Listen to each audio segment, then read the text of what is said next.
Why, hello there. All right, so today we're going to be covering cell alteration and injury. So, cells can do a couple things when things are being altered or their environment is changing or they're being assaulted. They have a couple different options. One, they can withstand the change, they can tolerate it. Okay? They can reversibly adapt. So they may change and then change back to the way they should have been. Or cell death, either like necrosis, so that's pathologic, or physiologic apoptosis. We command it to die. Okay? So, types of adaptation, the first one you look at is, or the big one is atrophy. So, if you don't use muscle, you'll get atrophy. If you don't use your tear glands in your eyes because you're putting eye drops in all the time, you'll have atrophy. Will they come back? Yeah. If you're giving the body something, you'll have it's not going to generate it. So in the tear situation, it's not going to go out of its way to generate it if you're giving it for free. Okay. Denervation. So here, you talk about like spinal cord severed, something like that. There's no signaling from neurons because we have constant signal through our nerves to stimulate our muscle, right? We maintain muscle tone. So when you take that away, there's atrophy. Okay? That one we're not going to come back from in that situation. Ischemia, if we don't supply with oxygen, it can't make ATP. If it can't make ATP, it can't do cell processes, and there can be cell death or atrophy of the area. Okay? Same thing with nutrient starvation. If you don't eat, we're going to shrink. Cell injury, so just direct damage, and then aging. All right, as we get older, for example, we don't produce as much testosterone, we don't move as much, there is atrophy. How do we break down proteins? So when there is atrophy, we break down the protein structure internally in the muscle, so the actin and myosin. We don't break down the muscle cell in its entirety. Okay, so ubiquitin is a tagging agent, if you will. And so when we tag a protein with it, proteosomes know now to target that protein and break it down.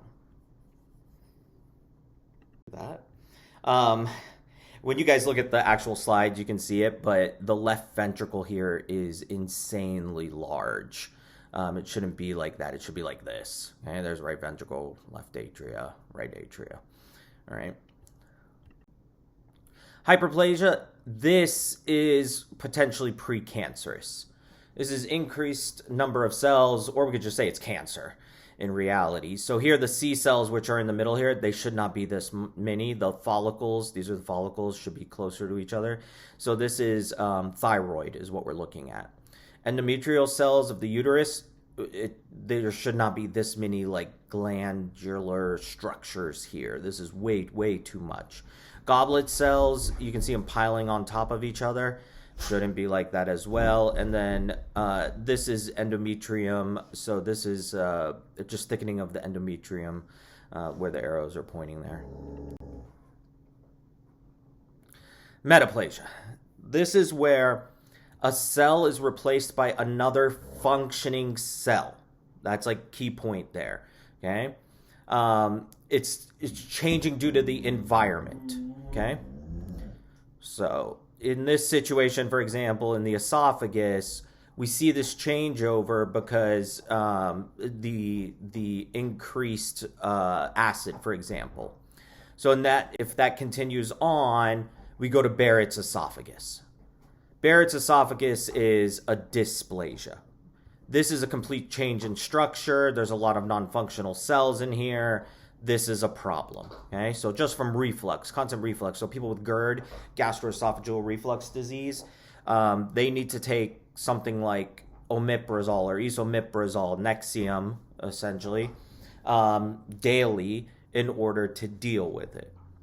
Okay, they should not leave it untreated. It is not normal to have heartburn constantly, every day. So dysplasia, this is a changeover to an abnormal cell. It may not be functional or it's the wrong function. And we would see hyperplasia. So here you can see this abnormal growth, and even in here, this is abnormal growth. Okay. Cervical intraepithelial neoplasia, or CIN or CIN. So depending on the depth, okay, so low grade, very, very mild dysplasia, the depth isn't very deep, where we're seeing this changeover, versus invasive carcinoma. So this is like lumen on this side, okay? Or sorry, lumen's over here. And what you're looking at is, as it grows out, then we would see it. This is very, very bad. The problem down here is you're breaking the barrier of submucosa. So when you break submucosa, you're now where blood vessels are. So if you're where blood vessels are, and one of those cells gets in there, it's going to seed to somewhere else in the body. That's metastasis. Okay, that's metastatic cancer at that point.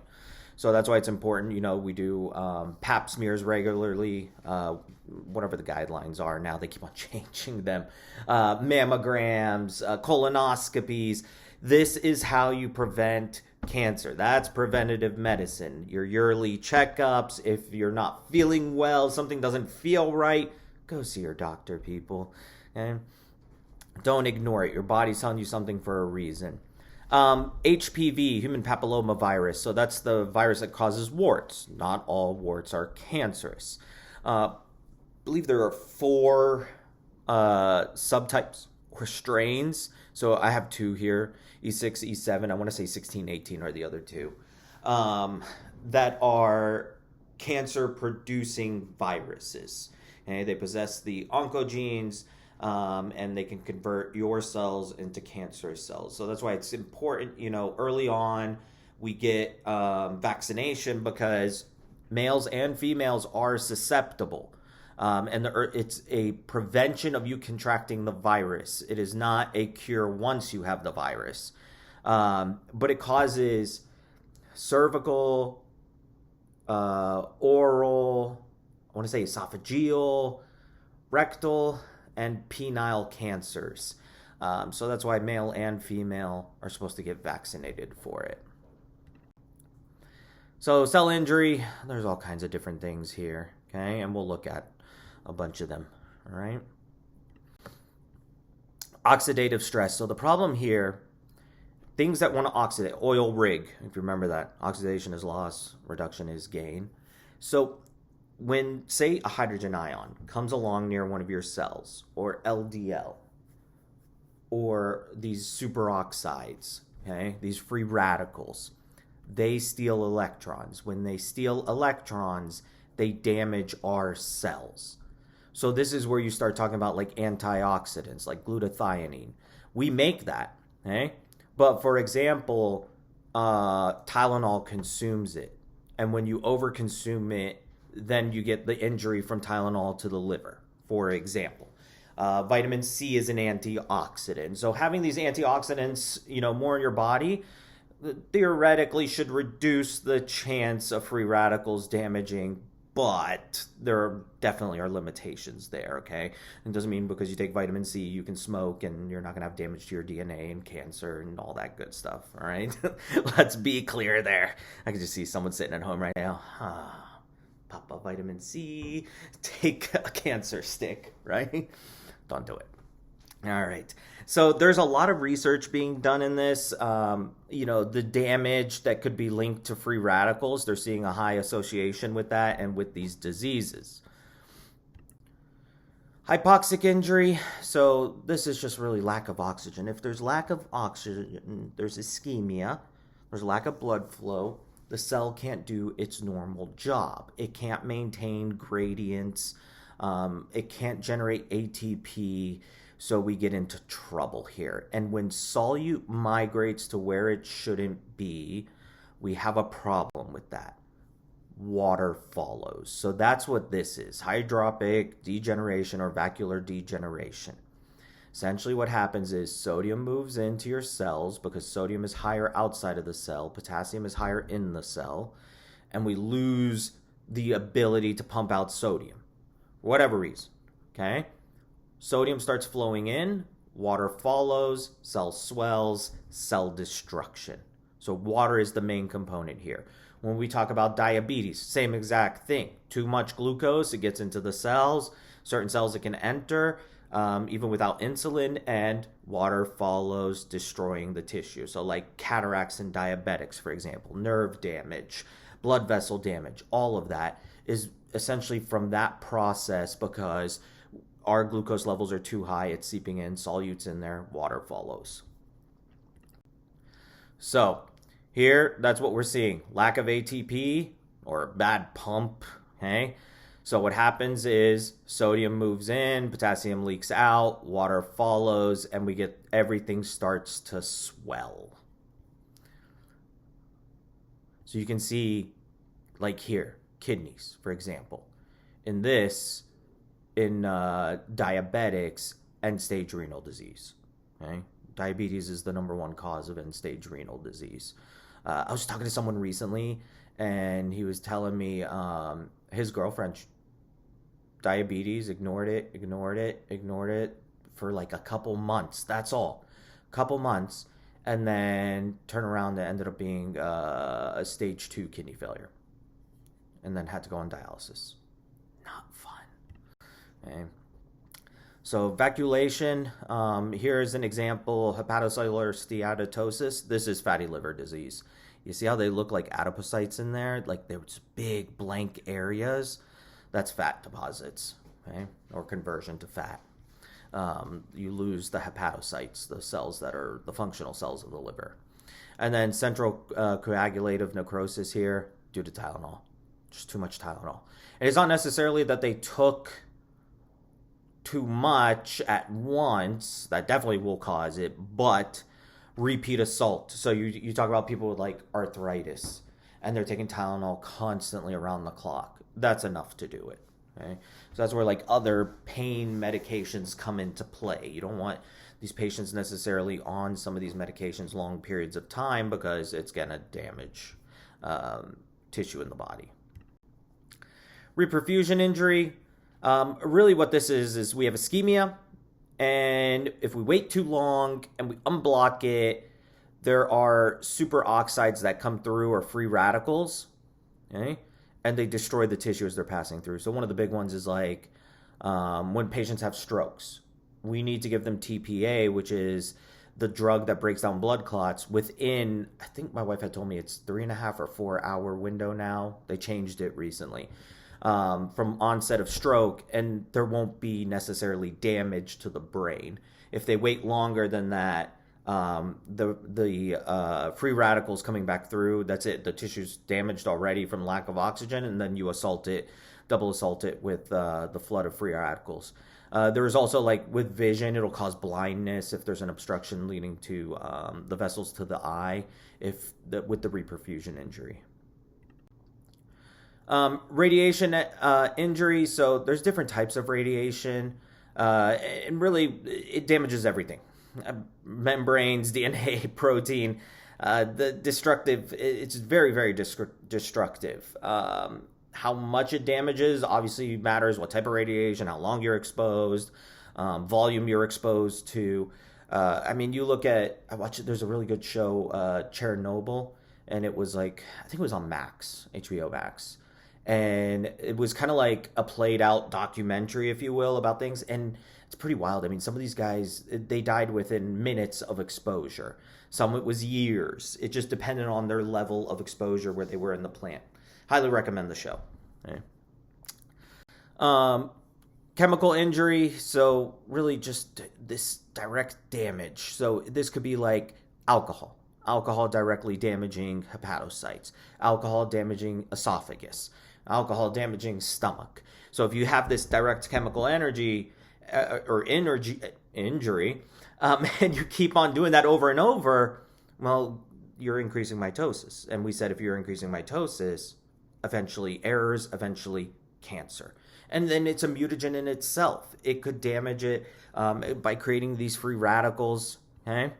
P450 oxidase, so remember the cytochrome P450, so this helps break down medications, alcohol, things that are passing through the liver. So part of the liver injury, when we generate this NADH, we stop fat breakdown and we stimulate fat synthesis. So we start to build up fat. We do this as well with increased or calorie consumption. Okay, non-alcoholic fatty liver disease is one of the biggest causations of cirrhosis. Okay, the problem too here is like they have a hangover and they pop some Tylenol on top of that. That just increases the rate. So you can see all the adipocytes in here. Okay, those little clear circles. And then this liver is real tiny and hard, and you can see fat even depositing on the outside there. It's just non-functional, probably. Heavy metal injury. So this is when they listen to the music and they like bang their head on something. Come on. That was quality, okay? I told my wife, I was like, I tried to crack jokes in here, even though I'm talking to myself essentially right now, and, just keep it a little entertaining. And she just shook her head, and she's like, those poor students. My wife does not appreciate my dad jokes the way I do. It's rude. Anyhow. Heavy metal injury. So we were talking about like lead, for example, and it's a lot of these, all right? It deposits in the epiphyseal plates. It can stunt growth. We can see it depositing in the GI tract here. There's little dots throughout there. It can deposit in teeth, if I remember correctly, and it has damage to nerves as well. And you can see here it lowers iron and calcium in their diet, so the bones will be brittle or weaker. And the low iron can affect their ability to make hemoglobin. Okay, very damaging. We're getting away from lead poisoning. You don't see it too much anymore because we got rid of lead paint. And so the problem was like older homes, they're littered with lead paint. And so what would happen is the windowsills. The kid would go over to like grandpa's house or something. They live in an older home. And the little 2-year-old or whatever latches on the windowsill and bites it. And so they would absorb the lead from there. Okay.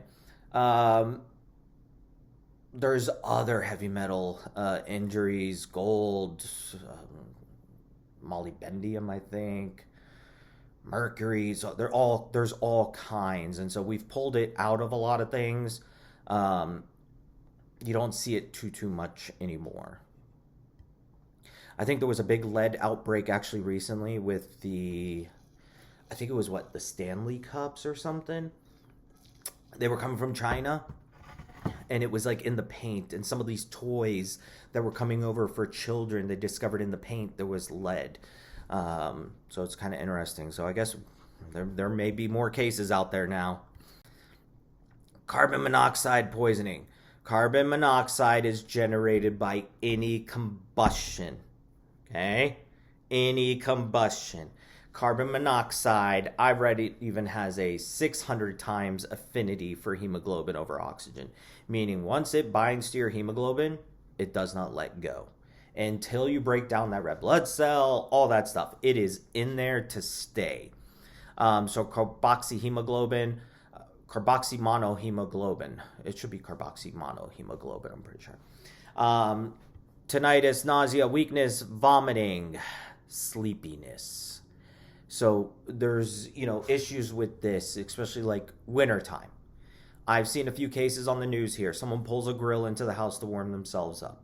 I've heard cases where a car is backed into the garage every morning. The person starts it up while they're eating their breakfast, to warm up or cool the AC, whatever. And it slowly seeps into the house and they get carbon monoxide poisoning. It's pretty crazy. So I think we're in the second day of hurricane season, and they already said one is off the coast of Georgia, potentially forming like a tropical depression or storm. It's going to be a wild year. But hurricanes. So I'm from Florida for most of my life, and when you get hurricanes, we're used to it. You lose power, and people start up generators. The problem is they stick the generator in the garage near the door, and people were getting carbon monoxide poisoning. Okay? So, what color will a patient's lips be with carbon monoxide poisoning? What are you thinking? Everyone always says blue. That's always what I get. And that's the reason I asked this question. Blue is not the correct answer. Correct answer is bright cherry red. So if you see someone down, they're not responding very well, and you see bright red lips, you know it's carbon monoxide poisoning right away. All right. So we can have cell accumulations. It could be anything really. But the main one here I would look at is like protein tangles in Alzheimer's. It interrupts the neurons from being able to communicate. And we'll look at Alzheimer's more in depth, but anything can really accumulate in there. Carbs, so glucose. We can accumulate fat, okay?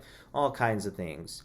Bilirubin, when broken down, is excreted out of the body. So when we break down red blood cells, for example, we don't want this bilirubin to accumulate in the cells. We don't want it to accumulate in the tissue. We want to get rid of it.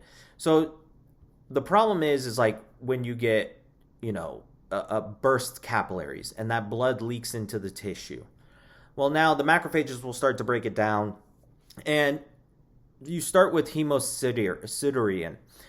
This is like your purplish blue. This is your fresh bruise. This is about 2 days old. Biliverdin is where it's starting to go greenish color. This is about 5 days old. And then the yellow is 7 days old. And so that's how they can age bruising, if it's fresh or if it's an older bruise, easily. Jaundice is when there is just broad or excessive bilirubin in the bloodstream, and it seeps into the tissue. So that's where we get the yellowing of the skin, the yellowing of the eyes. And there's so many different reasons for it. You could have excessive lysing of red blood cells for some reason. So you think about diseases like malaria, diseases that affect the liver so that you're not able to conjugate bilirubin and excrete it. So like cirrhosis or yellow fever, hence the name. Yellow fever is an infection and it attacks the liver and they get jaundiced. Okay? Very creative name, right? You got a fever and you're yellow. Yellow fever. Perfect. All right. Dystrophic calcification. So this is just normal calcification in tissue. It can be just due to aging. So like here, you're looking at is it aortic semilunar? Yeah, this is an aortic semilunar valve, okay? And these growths on the valves, that's normal. It's just seeing such high pressure over time that like in your 60s, you start to develop some calcification, which can cause some stenosis, cause a little bit problem there. We can see it due to like disease. There's calcification all around these bones, all in the tissue here. We can see it in trauma. So this is supposed to be breast tissue here, and you can see this bright lit up area. That is due to usually like just sudden trauma, like a seatbelt in a car accident. For breast tissue, that's very common. Okay?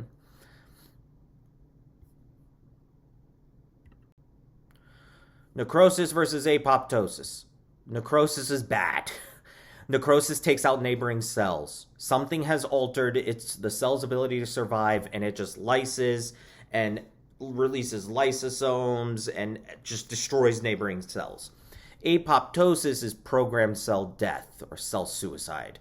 It goes up to the cell and it's commanding it, like a white blood cell is commanding it, hey, you're done, you're old, it's time to get rid of you. And it will program the cell death and no neighboring cells will be damaged. So we go through apoptosis constantly throughout the day. Okay? Very, very normal. For example, webbing in your fingers and toes. In the uterus, your webbing is all the way up. And so before or during development, eventually there's apoptosis because we don't need it. We get rid of it. Sometimes babies are born with it. We just snip it. We move on. Okay? Very easy to deal with. Uterine lining, same thing. Programmed cell death when it's time to menstruate. So here you can see this is necrosis on the left. Eventually, when it's damaged, it swells, and it's damaged, we leak the contents and we take out neighboring cells. Whereas apoptosis, you can see this process, there's not the swelling, the same type of swelling, and we break it down, and then white blood cells can just clean up the mess. And both white blood cells come in, but with necrosis, we should see inflammation. It's not happy. I have this chart in here for you guys to fill out in the notes and lecture notes, and in the notes under the slides. You should be able to find the information you need. Necrosis. So a couple different types of necrosis. First up, liquefactive. You really only talk about this with brain, this type of necrosis. So this is just becoming mush, right? So typically you talk bacterial fungal infections or strokes. Okay? Coagulative necrosis, okay? This is liver. So all this like whitish area here, this is bad. Gangrenous, that's intestines. They've like twisted, something like that. So there's bowel ischemia. It has to be removed. They have to cut out both ends and then connect it and all that good stuff. Fatty necrosis. This is pancreas. So all those are white dots. That's fatty necrosis. And they call it saponification as well because it looks soapy. And then caseous necrosis. This is TB. You really only talk about this with the lung. Okay? This is post-mortem that they're looking at it. Dude was also a smoker, for sure. He's on the black. That's not normal. All right. I'm going to end here. But there are some questions that you guys can go through in the slide packet.